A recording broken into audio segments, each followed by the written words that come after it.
أقسم بالله ما أبالغ بحرف وأن هذه قصتي.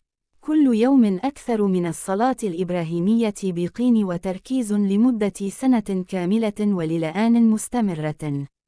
وهذا ما أكرمني الله بفضله، ثم فضل الصلاة الإبراهيمية. الصلاة الإبراهيمية تصنع بركان يعيد للبيت ترتيبه الصحيح. تخلصت من سحر ومس وعين، وكشف الله لي من صديقي ومن عدو ويتظاهر بأنه صديق.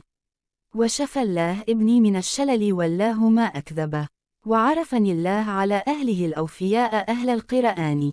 وبنيت بيتا رغم أني كنت لا أمتلك سعر الباب الواحد. الصلاة الإبراهيمية نصر وفتح وجبر وقوة، ومن كثر ما تحققت أشياء لم أعد أستطيع لآن أن أتذكرها، والله أنا هذه قصتي.